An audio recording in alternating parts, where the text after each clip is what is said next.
Selamat pagi umat yang terkasih di dalam Tuhan. Kita mengucap syukur kalau kita boleh kembali bangun dalam keadaan yang baik.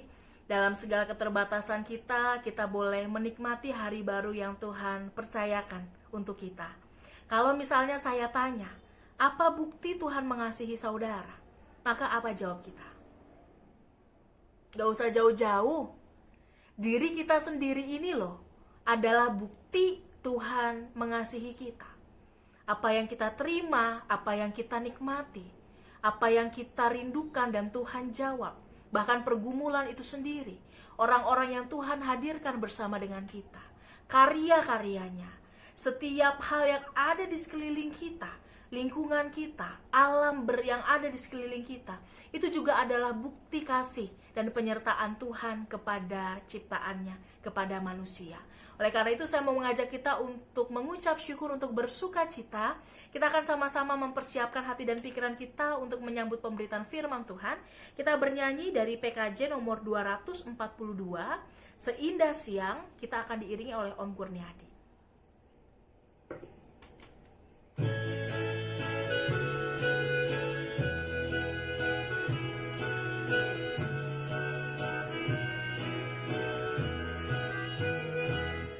Seindah siang disinari terang, cara Tuhan mengasihiku. Seindah petang dengan angin sejuk, cara Tuhan mengasihiku.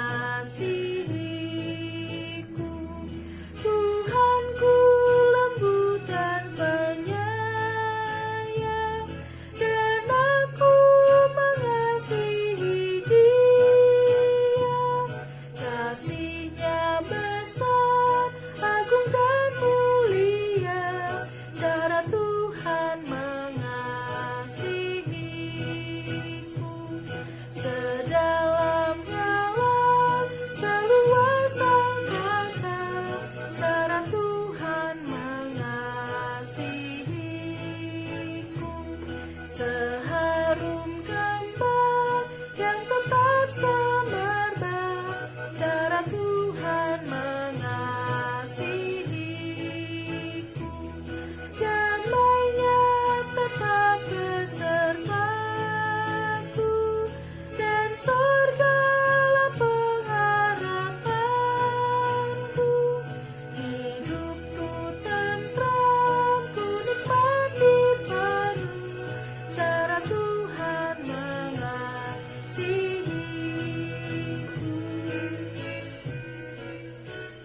Mari kita bersatu dalam doa.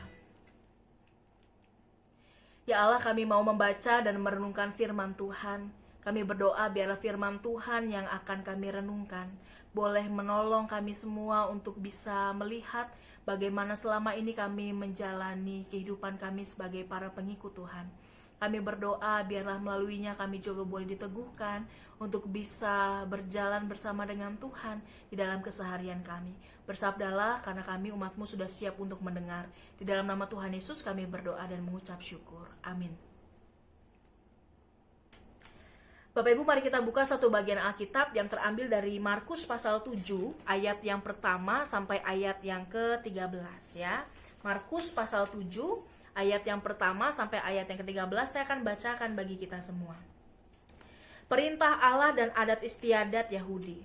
Pada suatu kali, serombongan orang Farisi dan beberapa ahli Taurat dari Yerusalem datang menemui Yesus. Mereka melihat bahwa beberapa orang muridnya makan dengan tangan najis, yaitu dengan tangan yang tidak dibasuh. Sebab orang-orang Farisi seperti orang-orang Yahudi lainnya tidak makan kalau tidak melakukan pembasuhan tangan lebih dulu, karena mereka berpegang pada adat istiadat nenek moyang mereka. Dan kalau pulang dari pasar, mereka juga tidak makan kalau tidak lebih dahulu membersihkan dirinya. Banyak warisan lain yang mereka pegang, umpamanya hal mencuci cawan, kendi dan perkakas-perkakas tembaga. Karena itu orang-orang Farisi dan ahli-ahli Taurat itu bertanya kepadanya, "Mengapa murid-muridmu tidak hidup menurut adat istiadat nenek moyang kita, tetapi makan dengan tangan najis?" Jawabnya kepada mereka, "Benarlah nubuat Yesaya tentang kamu, hai orang-orang munafik. Sebab ada tertulis, bangsa ini memuliakan aku dengan bibirnya, padahal hatinya jauh daripadaku. Percuma mereka beribadah kepadaku, sedangkan ajaran yang mereka ajarkan ialah perintah manusia. Perintah Allah kamu abaikan untuk berpegang pada adat istiadat manusia. Yesus berkata pula kepada mereka, sungguh pandai kamu mengesampingkan perintah Allah, supaya kamu dapat memelihara adat istiadatmu sendiri.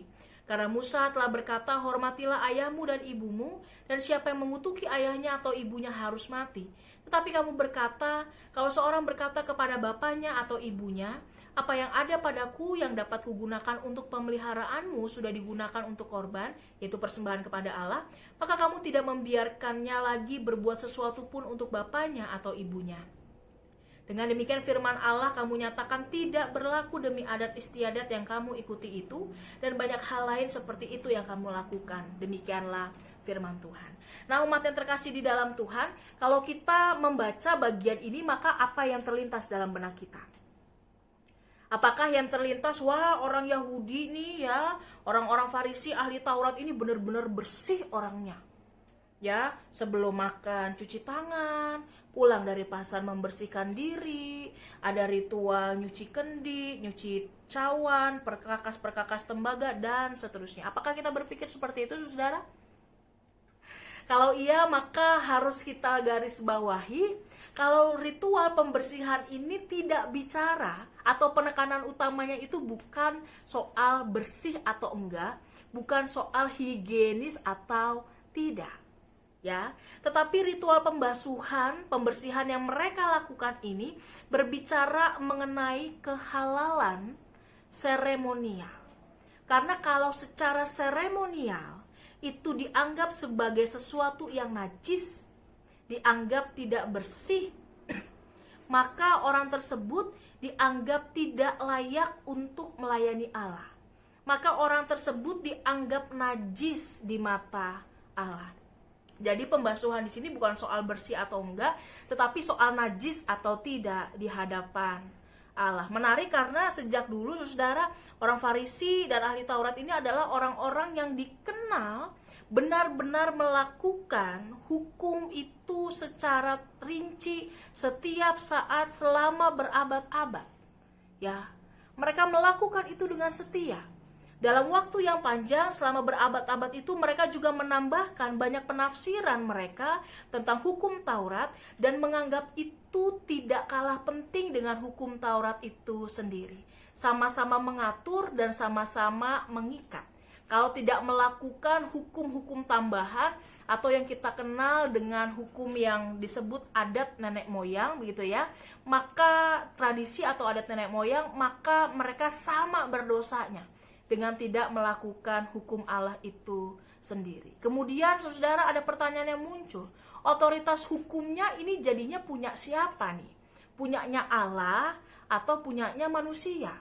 Mereka melakukan apa yang jadi kehendak Allah atau kehendak manusia. Kenapa ini menjadi sesuatu yang dipertanyakan?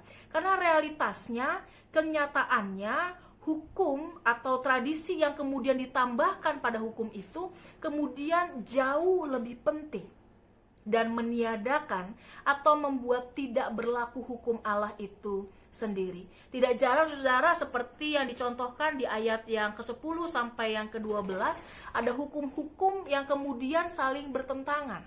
Misalnya firman Tuhan mengatakan kalau kita harus memelihara orang tua kita, tetapi hukum yang ditambahkan kemudian mengatakan ya kalau ternyata uangnya atau pemeliharaan yang harusnya kita berikan kita kasih untuk persembahan, ya nggak apa-apa, nggak melihara orang tua. Kira-kira begitu, saudara. Ya, itu menjadi sesuatu yang meniadakan satu dengan yang lain. Oleh karena itu, teguran Yesus ini menjadi jelas karena adat istiadat itu menjadi lebih penting dari hukum Tuhan yang harusnya menjadi paling utama. Ya, di sini ada bahaya, saudara, dalam kehidupan beragama, yaitu adanya kepatuhan lahiriah, menukar hukum Allah dengan kepentingan diri sendiri sesuai dengan apa yang jadi kemauan mereka saat itu. Maka sebenarnya Yesus menegaskan, saudara, ketika melakukan hukum, maka yang terpenting adalah bukan soal lahiriahnya atau melakukannya. Bukan berarti itu tidak penting. gitu ya. Tetapi kalau itu menjadi lebih utama dari hal yang paling mendasar, maka itu menjadi sesuatu yang salah. Orang-orang Israel ini menarik, saudara. Ketika mereka mengatakan pembasuhan itu, mereka aja misalnya isi baskomnya itu, saudara, ada rinciannya. Bagaimana mereka mengangkat tangan mana yang harus dibasuh, seperti apa posisinya, itu semua ada aturannya secara rinci. Secara lahiriah, secara penampilan, saudara, mereka memang menampilkan ketaatan yang luar biasa. Ada banyak orang yang ketika menampilkan sesuatu, mereka berpikir mereka bisa menutupi apa yang ada di dalam hati. Mereka berpikir apa yang mereka tampilkan itu bisa menjadi gambaran utuh tentang dirinya. Padahal, saudara, ketika kita berbicara mengenai gambaran utuh diri seseorang, maka itu bukan hanya bicara sekedar apa yang ditampilkan, tetapi kehadirannya juga yang dirasakan. Mereka menjadi orang-orang yang penampilannya taat, tapi kehadiran yang dirasakan tidak memuliakan Tuhan. Saudara mungkin pernah merasakan begitu ya, orang yang di mulutnya kayaknya manis, muji, tapi kok rasanya enggak basa-basi gitu ya, atau kayaknya enggak tulus dan seterusnya. Karena memang kehadiran seseorang itu bukan hanya sekadar dilihat, tapi juga dirasakan. Apa yang di dalam sini, saudara, apa yang terpancar dari hati kita itu pasti akan terasa. Firman Tuhan mengatakan, bangsa ini memuliakan aku dengan bibirnya, padahal hatinya jauh daripadaku. Tuhan menjelaskan bahwa peribadahan semacam itu adalah peribadahan yang percuma. Ya, peribadahan yang percuma karena yang mereka ajarkan dan lakukan adalah perintah manusia yang penuh dengan kepentingan. Nah, saudara, belajar apa kita dari perikop kita pada hari ini? Ketika kita mengikut Tuhan, maka hal-hal yang bersifat melakukan hukum Tuhan itu adalah sesuatu yang penting. Ya, sesuatu yang penting. Tapi yang paling utama adalah bagaimana hati ini, bagaimana motivasi kita ketika melakukannya. Percayalah, saudara, apa yang kita tampilkan sebaik apapun, Tuhan tetap bisa melihat diri kita ini dengan telanjang. Ya, Tuhan tahu betul siapa diri kita. Tuhan tahu betul apa yang dibalik topeng-topeng kita. Maka sebenarnya penting untuk memiliki keselarasan, untuk beres di dalam, tetapi juga menunjukkannya keluar. Orang-orang yang benar-benar takut akan Tuhan, yang mengasihi Tuhan dengan hati dan pikirannya, pasti secara otomatis akan melakukan apa yang menjadi kehendak Tuhan, apa yang menjadi hukum Tuhan. Tetapi orang yang luarnya kelihatan melakukan, belum tentu di bagian dalamnya juga seperti itu. Dan Tuhan gak mau kita menjadi orang-orang yang demikian. Ketika kita berusaha untuk taat, ketika kita berusaha untuk bersyukur, jadikanlah itu memang menjadi sesuatu yang benar-benar lahir dari hati kita. Ya, karena bersyukur, kita taat sama Tuhan, melakukan kehendaknya, itu bisa menjadi hal yang sifatnya pengetahuan belaka, saudara. Dan bukan dilakukan dengan hati yang benar-benar. Sehingga gak jarang orang ketika situasinya berat jadi gak bisa bersyukur. Ketika situasinya gak gampang jadi bisa marah. Karena mungkin selama ini syukur atau ke hal-hal keagamaan yang dia lakukan belum lahir dari dalam diri, kesadaran hatinya. Kiranya Tuhan menolong kita, memampukan kita untuk bisa beribadah tidak hanya dari apa yang nampak, apa yang lahiriah, tetapi juga yang batiniah, yang ada di dalam diri kita, sehingga itu menjadi sesuatu yang utuh. Kiranya Tuhan menolong kita. Jadi orang Kristen yang Yahud itu adalah orang Kristen yang dalam dan luarnya beres, yang kehadirannya dirasakan, tetapi juga menampilkan sesuatu yang benar dan bisa dipertanggungjawabkan kepada Tuhan. Kiranya Tuhan menolong kita semua. Amin. Kita akan berdoa. Ya Tuhan, kami sungguh berdoa biarlah Engkau memampukan kami untuk bisa menjalani kehidupan beragama kami dengan baik. Kami mau menjadi orang-orang yang taat, bukan sekadar untuk melakukan hukum saja, tetapi karena itu menjadi bagian syukur kami kepada Tuhan. Itu menjadi bagian penghayatan iman kami kepada Tuhan. Oleh karena itu mampukan kami, sertai kami semua, sehingga kami boleh mengerjakan bagian kami dengan baik. Kalau kami hari ini akan memulai seluruh hari kami berdoa biarlah penyertaan Tuhan juga menuntun kami, menopang kami, memampukan kami, sehingga kami juga boleh melakukannya dengan penuh sukacita, di dalam kesadaran penuh kami adalah pengikut Tuhan. Di dalam nama Tuhan Yesus kami berdoa dan mengucap syukur. Amin. Selamat pagi, Tuhan Yesus memberkati kita semua.